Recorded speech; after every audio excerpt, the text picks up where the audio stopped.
Good evening. It's April 1st, 2025, No kidding? and it's my pleasure and honor to be speaking with the humble hero, Mr. John. Humble hero. Yes, sir. According to the paperwork the government sent me, you are. Mr. Jeckovich, how are you doing today? I'm doing good. You're looking well. In fact, we also nicknamed Mr. Jeckovich the Super Soldier. Super Soldier. He reads 3 newspapers in the morning, including the Wall Street Journal, with no glasses at all. He could shake your hand and knock you to the floor. He never took a prescription in his life, nor a vitamin. Mr. Jeckovich, did you drink liquor? What? Did you drink liquor? No. No. Never drank liquor or never smoked. No. So Mr. Jeckovich right now is knocking on the door of 100. Hear those in here. Knocking on the door of 100. So, you feeling good today? Oh, yeah. Did anyone pull any April Fool's jokes on you? No. I heard you. Oh, yeah, Amber did, yeah. What did she do? Oh, what'd she say? Oh, she said she got married. I was a stupid thing she thought. I said, what are you talking about? You got married. That was your April Fool's joke. Yeah. That was a good one. He said, I got married. I said, how the hell did you get married? Amber Nicole Jeckovich is Mr. John J. Jeckovich's great-granddaughter. She's a full-time missionary. She surfs around the world. And she has a beautiful life, and all her spare time, which is like 4 days a week, she comes visit you. Yeah. What a nice girl. I guess that's the difference between other people being egocentric and not Christocentric. If you don't have the Lord in your life, you probably aren't going to be doing the things that Amber does. You probably won't be doing them. You'll probably be just living for yourself day by day, being selfish and eking away and living. But if you have Christ in your life, it's a beautiful situation, and you treat others much better. Today being April 1st, 2025, it's the 4th week of Lent. And when we speak of the 4th week of Lent, we speak of Pontius Pilate. And many people overestimate politicians or governments being powerful, but they're truly not. Let me show you a short story about why Pontius Pilate was not powerful. When we think of Pilate, we may think of a powerful, high-ranking Roman ruler. That seems reasonable considering his name is known worldwide. The truth is, Pilate was one of the many governors in the Roman Empire assigned to a relatively small, non-prestigious post far from Rome. His power did not even extend over the whole of Israel. He governed only the southern part. Had it not been for his involvement in the crucifixion of Jesus, Pilate would be an obscure and unknown figure in world history. For example, who knows the name of his predecessor, Valerius Brutus? Nobody does. As it is, Pilate is now a household name. Every time we pray the Nicene or Apostles' Creed, we mention his name. So many of these so-called rulers, politicians, are all puffed up with their own self-worth. But generally, they don't have really the power that you might think. And the only reason we have Pontius Pilate as a whole household name, because he did a miserable thing, an immoral thing. He crucified Jesus Christ. So that's it. 4th week of Lent. 4th week of Lent. It's going by fast. By the way, Mr. Jeckovich said he blinked his eyes at 20 and you're 100. Yeah. No shit. It went by that fast. Wow. Mr. Jeckovich was from Company H, the 2nd Battalion of the 291st Regiment of the 75th Infantry Division of the United States Army during World War II. Mr. Jeckovich lives by the motto, yesterday is history, tomorrow is a mystery, and today is a gift. Yes, it is. Well, We have a lot of text questions we could try to get to later today. But how did your day go? Pretty well? Yeah, good. Your dinner? And had there, yeah. So Amber kept you occupied today, huh? Huh? Amber amused you today Oh, yeah. with those jokes. Yeah. She's off to Bible studies tonight, and she'll probably be by here tomorrow, April 2nd. April 2nd. Mr. Jeckovich was born in 1925, and he's now knocking on the door of 100. You hear those knocks? Yeah. Knocking on the door of 100. Yeah, eternity, yeah. Yeah. During World War II, Mr. Jeckovich was a teenager. He was shot by a sniper, beat up, stabbed, Lost a hip. lost a hip. Dirty bomb full of shrapnel and bolts and razors blew up, and he still has shrapnel in his leg right now. Trench foot and frostbite. Oh, the transfer's bothered me, yeah. Yeah, 80 years later, the frostbite is still pain every night. So even though it's been 80 long years ago, he's still suffering of being in World War II. Still suffering from being in World War II. We're doing a book for the second time. We're in the fourth chapter. And the fourth chapter is titled Passes to Owensboro. Do you want to do some reading yourself? No, go ahead, go ahead. I'll need your dog tag number. 42965. Okay, that'll open up the chapter. We have many texts about finances involving senior citizens. Well, the reality is you're a human cash register when you get to a certain age, right? Yeah, Everyone's 1,000 here, yeah. 10,000 there. And many people don't understand that. Or they're burying their head in their sand and don't realize how expensive it is when you get old. Very expensive, right? Oh, yeah. Very expensive. Or some people are just ignorant of the fact that they're ignorant and say, oh no, that's not true. Yeah, it's true and probably worse. I remember a couple weeks ago, a couple from Pennsylvania was in their 60s, retired, and they said, we got our house paid in full and we have $1 million in the bank.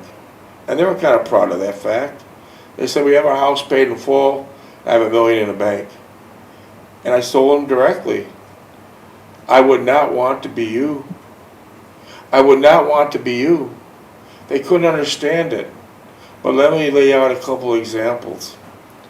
If you're retired and you have your house paid for, which is still, doesn't matter if you're retired or not, you still have real estate taxes, upkeep, everything around the sun that you still have to keep paying for your house. Your house is always going to be an expense. Miss a couple years in real estate taxes, you'll find out that you don't have a house. But that's not the discussion. The discussion is how much it costs to care for you. For example, if your knees blow out, didn't your knees blow out? Yeah. There it is.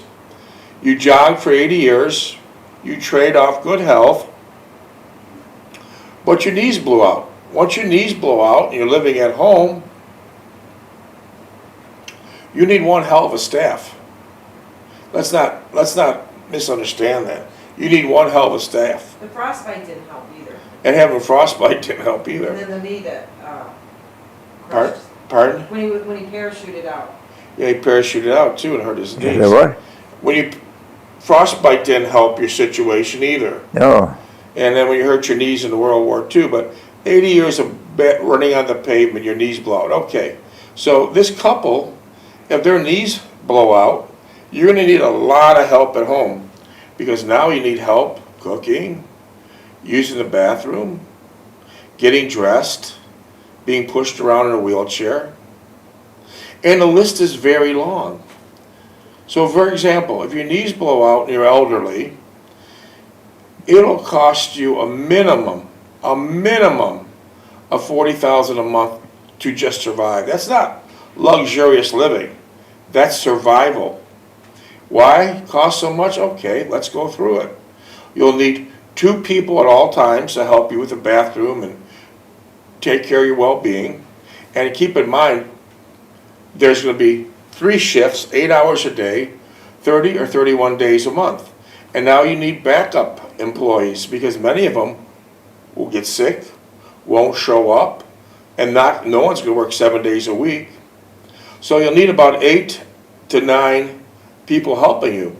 But it doesn't end there. You'll need a cook. You'll need someone that knows how to really cook. So they make you breakfast, lunch, and dinner, right? You got to have a good cook. And then you'll need someone that does the driving. But the most important thing, besides all this, you'll have to hire a person that's responsible and intelligent to manage you, to manage this whole household. The manager has to make sure the workers come on time, make sure they're calling all the prescriptions that you might have, making your doctor's appointments, handling the financial. You have to have a full-time manager.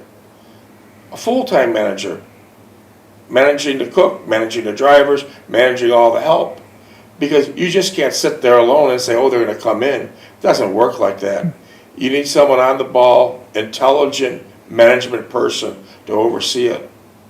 So very modestly, it's $40,000 a month.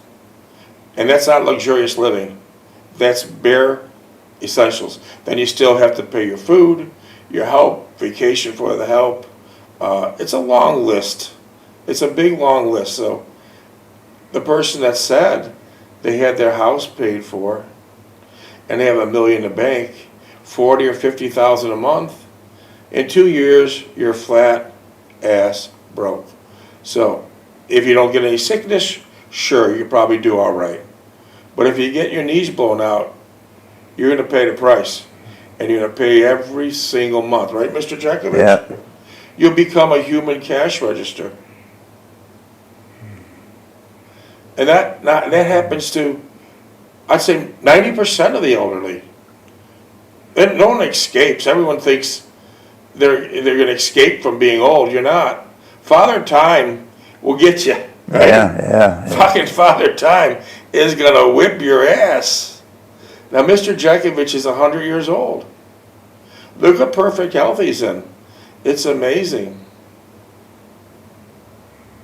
But a lot of the families, a lot of retired people will say, oh, you forgot one thing. You forgot one thing. I have an ace in the hole. I have my family to care for me. I have my 2 sons and my daughter and my 2 daughter-in-laws. How did that work out? Doesn't. 16. They're hiding out. And let me tell you why they hide out. They hide out because there's money involved and there's time involved. He's got one son and so-called daughter-in-law that lives right down the road. Haven't seen him in 10 years. Yeah. And also, they have kids. Haven't seen those grandkids in 10 years. Yeah. But keep in mind, when everything in the family unit is going fine and everyone's healthy, and you're going to picnics, you're going to movies, you're singing Kumbaya together, you're a great big family unit, hugging and kissing. But when reality sets in and some of the family members need help, will abandon you like a rat will abandon a sinking ship.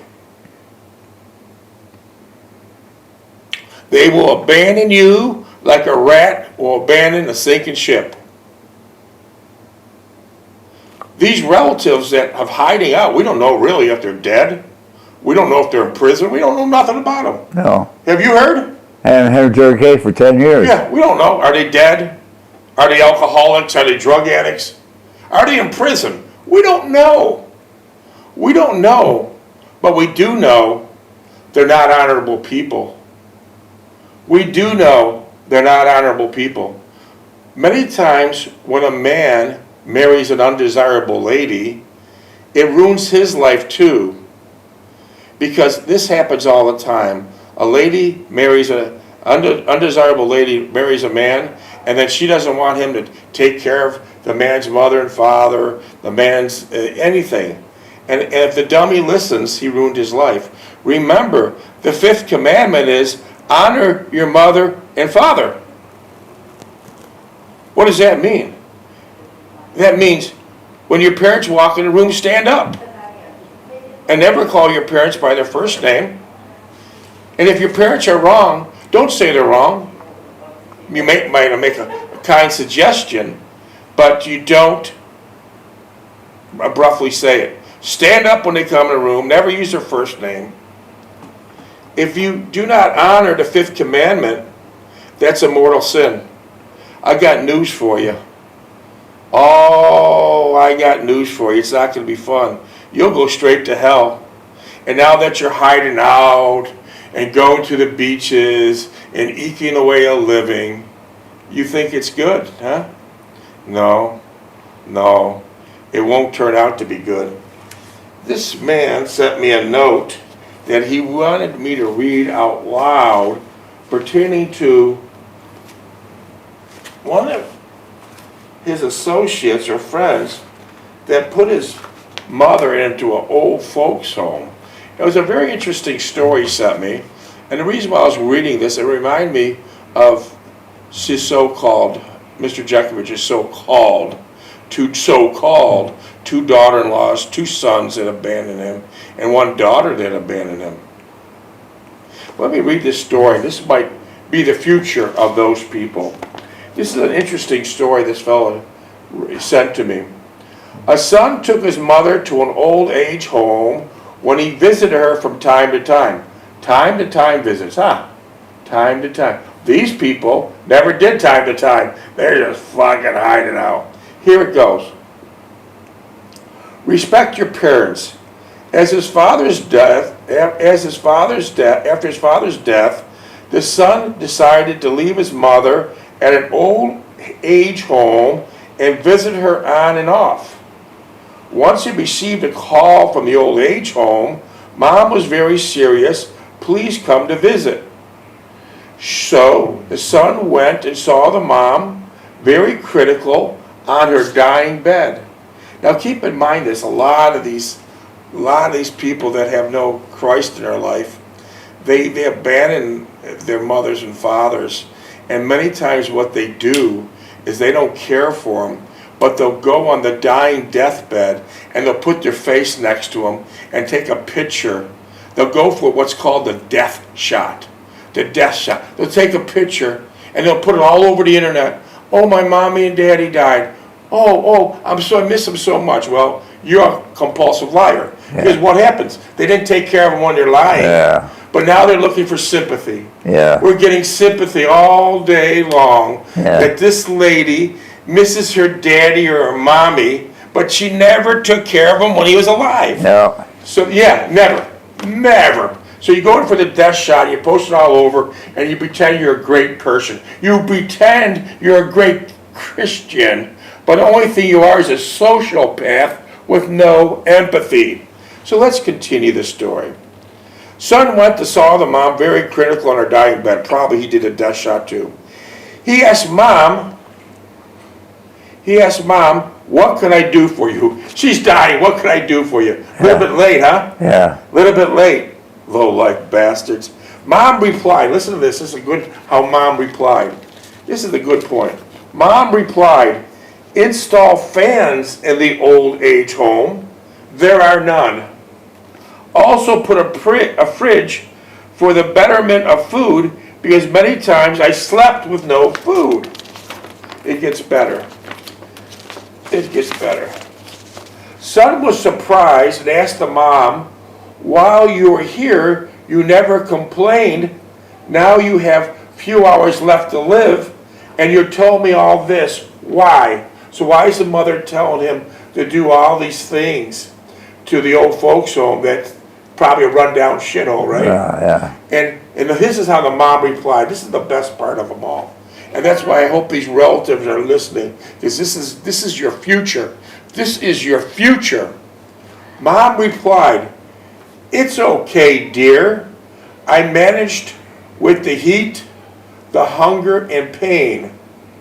But when your children will send you here, I'm afraid you will not be able to manage."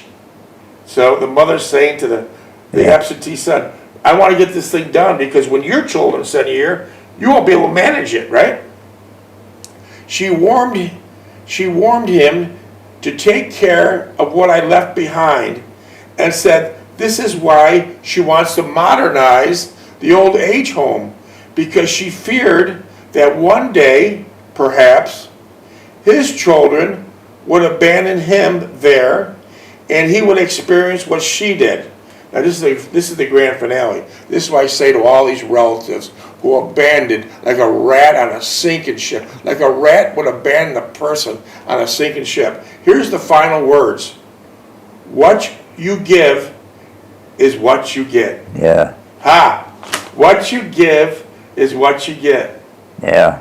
So all these people hiding out, going to the beach, avoiding, what you give is what you get. Don't you agree with all that? Yeah. Well, the woman sitting here this afternoon, the daughter coming to see her, gave her a kiss, I'll see you, Mom, and she left the woman here alone. Yeah. It's not easy getting old. Mr. Jeckovich has got it made. He's got a beautiful, beautiful family with him, and he has no money troubles. He got plenty of that. So he's having a very good life. But this is what someone else could experience. So we have to have empathy. We have to have empathy. Without empathy and love, we have nothing. We can't be hiding out, saving our little dollars, and pretending we have a good life. When you don't take care of your parents, you don't have a good life. You're evil, you're pure devastating evil. And in fact, this lady that I'm talking about, she's the type of person that if you're on life support, she would unplug it just so she could plug in her cell phone. Yeah. That's how horrible some of these bastards are. Yeah. But what you give is what you'll get, right? Yeah, that's right, that's right. Well, let's do this. I got about 100 text messages for you. Some of them aren't too heavy, but they might be important to the person that wrote them. Do you feel up to it? Okay, yeah. You feel up to it? Okay, like I said, if there's something you don't like to answer, Mr. Jeckovich, simply don't. Simply don't. Mr. Jeckovich, what is usually your first thought when you wake up? What's the first time I wake up? Yeah, what's your first thought? Find out what my day's going to be like. And your days are usually good, because you have a lot of company. Mr. Jeckovich, do you have any phobias? Anyone? Any phobias? Phobias? No. No. Mr. Jeckovich, what is your favorite scent of a candle or a room deodorant spray? What's your favorite smell? Probably strawberry. Strawberry? Okay. Mr. Jeckovich, because you're in the military, that's why this question's coming. And you told us the barn story when Patton threw you out of the barn. But this is the reason why this question's coming, Mr. Jeckovich. Where is the strangest place you've ever fallen asleep? Falling asleep? In the barn. Tell us about that when Patton kicked your ass out. Yeah, he got kicked our ass out, and we were out in the middle of the night, 3 o'clock. He spotted Jeep out there. I told Leap to camouflage so nobody sees it. He didn't do a very good job. And what happened? Well, Patton seen it. He came in? He said, what are you guys doing here? Get your ass up there, grab the next checkpoint. Go. You didn't have no sleep. You just lay down, right? Yeah. Wow. So that was the most unusual place you slept. Wow. Mr. Jeckovich, what makes the party boring? What makes the party boring? Yeah. Some people bragging about themselves. Yeah. If you, that's a good point. Minutes, please. People are always bragging nowadays. Yeah. I think it's an epidemic where everyone puffs themselves up. 5 minutes. I think it's an epidemic. That's a good point. Everyone's puffing themselves up and bragging. And I think this all relates to Facebook. They're always in there bragging. They're great athletes. They're great musicians. Yeah. They're great business people. Great personality. Great personalities. And then listen, they're only hurting themselves. I'll tell you the reason why. Because when they lie so much continually, they believe it. And once you believe you're a great person, but you're basically broke, it takes away an opportunity for you to become a great person. Yeah. You know? Because everyone says they're so smart, they're so talented, but here's the litmus test. If you're so smart, down to basics is this. Why aren't you rich? Because rich is easy to accomplish, to make lots of money if you're smart. And then if you haven't accomplished that, you're really not smart. You're fooling yourself. And that's a fact of life. And that's a fact of life. Okay. Let's see.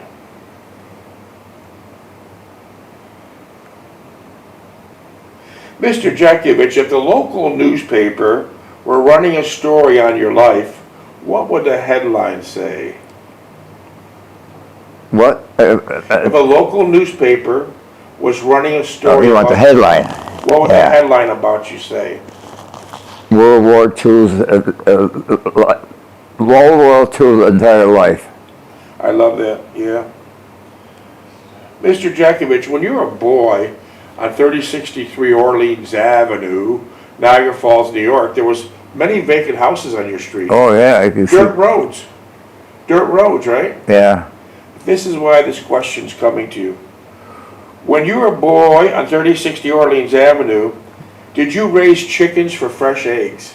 No, never.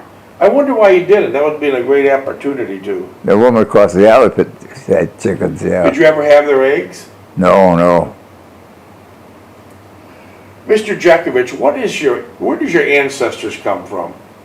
My father came from Russia. My mother came from Poland. So basically, 100 years ago, maybe more than 100 years ago, Niagara Falls was basically set up predominantly Italians, Russians, Polish, and Greeks, right? Yeah. And now what do you think it is? It's all mixed up. How do you think it is in Niagara Falls now? Niagara Falls is dead. Gone. You're gone. It's gone. Yeah. So you're lucky in a way that you had a beautiful time. When You had it when there was actually mansions in Niagara Falls. yeah. Beautiful mansions, right? Well, Frank Tone. Oh, okay, let's talk about that. You worked for Tone, which was a movie star dating Greta Garbo. Tell us what work you did for him. Well, my father put stone windows up for him, took them down, we put a food cell downstairs for him, and we put I built a dollhouse for his daughter, Sally. Minute and a half. And that was a mansion. Yeah. And by the way, Tone's father was a primary owner of Carbrundum, Yeah. which is still a large factory today. And he got your father a job there, Yeah. and he got your mother a job there. Yeah. And not only that, Tone Sr. went to Cornell, and he got your brother into Cornell. Yeah. Wow. And that house is located at 151 Buffalo Avenue. Wow. All the Tones, and that was right on the falls. You would open up your back window and you hear the falls roar, right? Yeah. Beautiful piece of land, a great piece of property. And then in 60s, everyone was dead, 1960, and the house was bulldozed down, and now it's still today called the Parkway Apartments. Yeah. They built a high-rise there. Yeah. Did you ever go in that high-rise? No. Wow. Wow. And did you build something for Tone's daughter, Sally? A dollhouse, yeah. Dollhouse. Wow. Could you describe what that would look like? The dollhouse? Yeah. Well, it was a dollhouse probably 30 by 30, and it had a door on, windows on it, and I put siding on it, and put a roof on it. It was a regular house, regular little house. Did your mother work there too? Well, my mother worked at cooking and watched the kids. What do you remember about those mansions? The 10 seconds. beautiful, work of the woodwork? What do you remember of the woodwork on those Oh, mansions? they're lovely, all polished up. They're not painted, they're all slicked up with shellac and everything else.